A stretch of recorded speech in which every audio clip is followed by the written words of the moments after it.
نام یاد و خدا، من باقر حسینی هستم، دانشجوی رشته مهندسی برق و الکترونیک در دانشگاه دوکوزیلول ترکیه. خب امروز قصد داریم که برنامه سی پروگرامینگ لنگویج با هم شروع کنیم.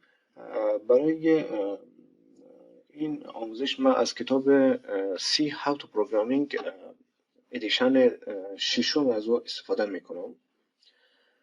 خب برای نوشتن هر لنگویج یا هر زبانی ما نیاز به یک محیط داریم که او را بتانیم در اون نوشته کنیم. خب به اون محیط ها گفته میشه Integrated Development Environment. خب در اینجور محیط هایی میتونیم که برنامه سی را کمپایل کنیم.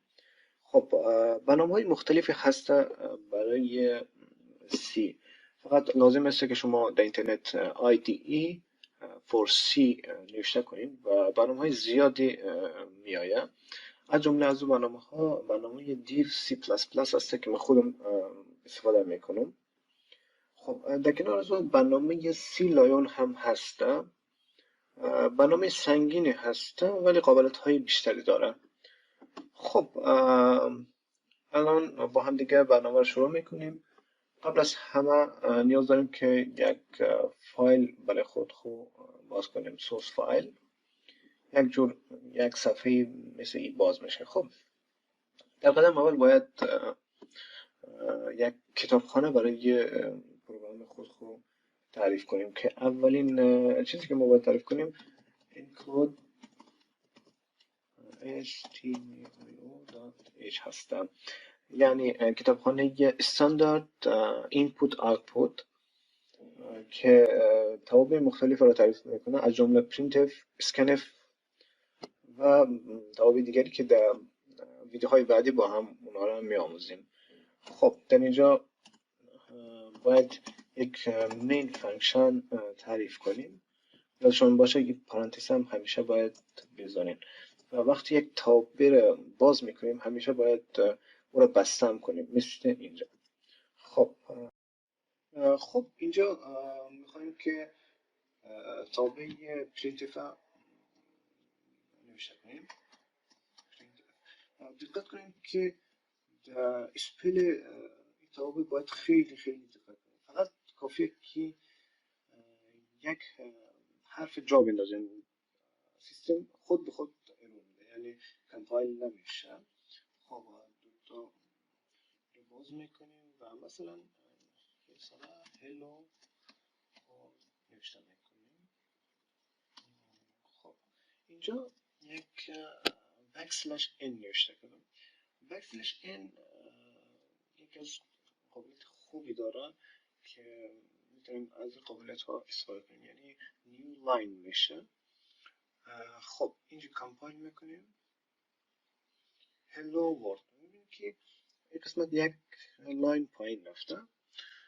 خب این بکسلش میتونیم در بکسلش این داریم، بکسلش تی هم یکی از چیزهایی که خیلی میتونیم از او استفاده کنیم و در مثال های بعدی برای شما واضح تر توضیح میدم. خب اینجا مثلا hello world. خب یک مثال دیگه بزنیم و در اون قسمت اسکنیف هم استفاده کنیم. خب اینجا قبل از همه یک اینتیجر رو باید دیکلیر کنیم. مثلا x میذاریم،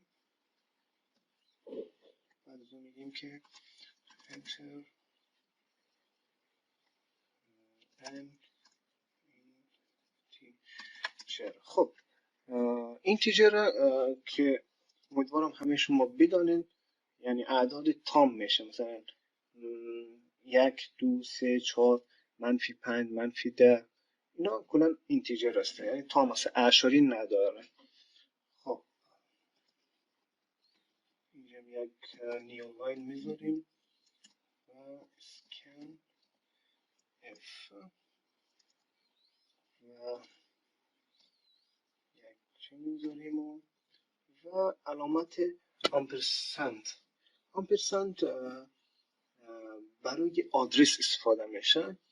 یعنی میگه که این عددی که من گرفتم در کجا باید ذخیره شه. ما میگیم در x هر جایی که هست همونجا. بعد از اون دیگه یک پرینتر دیگه نوشتم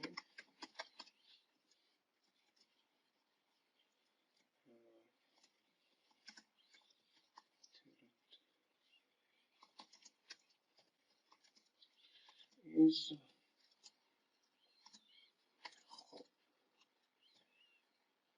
اینجا دیگه لازم نیست که امپرسند استفاده کنیم، چون که ما دیگه عددی که میگیریم در اون در آدرس رو سیو نمیکنیم. ما فقط این عدد رو میخوایم در صفحه خود نشان بدیم.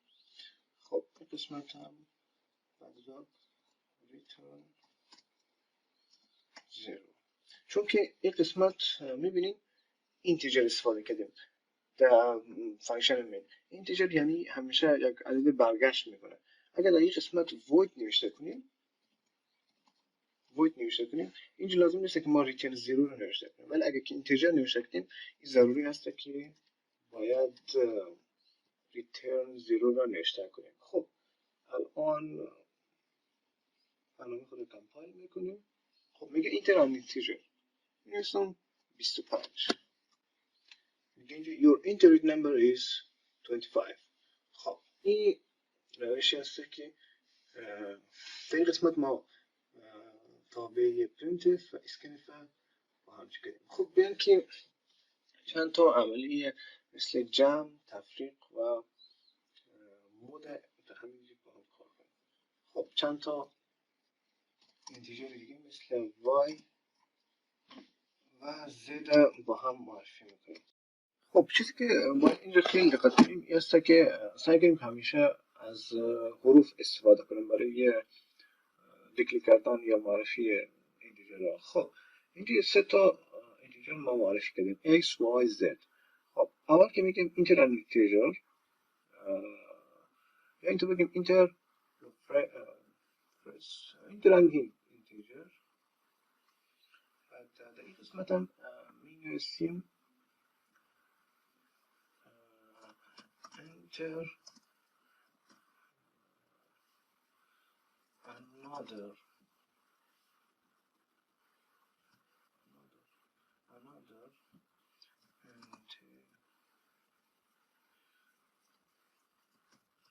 integer. خب اینا رو پاک میکنیم. خب یاد شما نره که خب اسکن.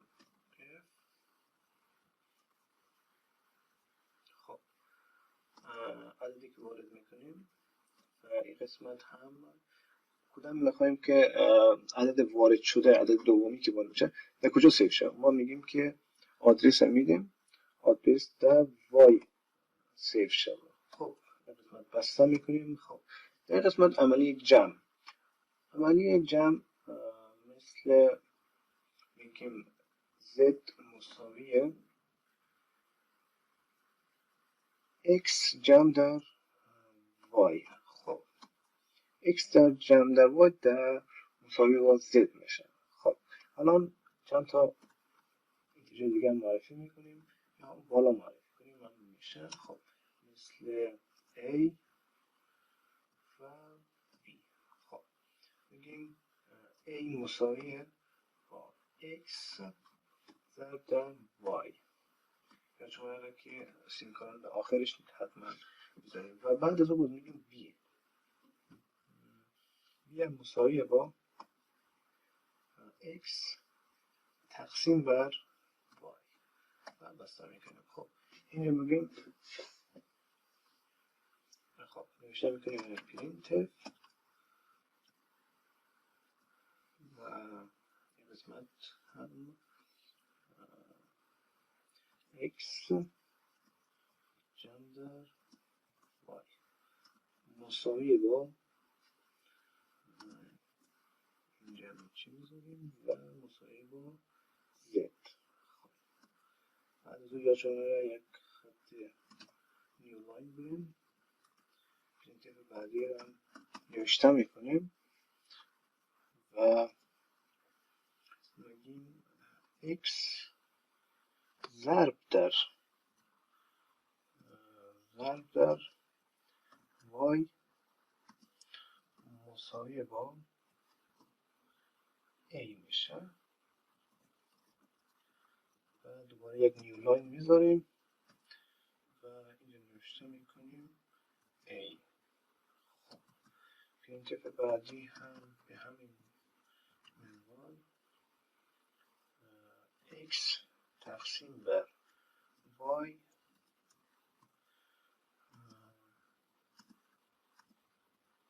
مساوی با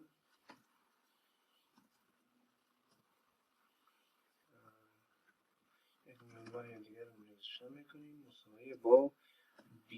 خب این هم میشه خود بسن کنیم. خب الان رن میکنیم و میگه که اینتجر خب میرسیم 10. خب another integer و میگیم 5. خب نگاه کنین x جمع در y مساوی 15 x ضرب در y مساوی 50 و x تقسیم بر y مساوی با 2 میشه.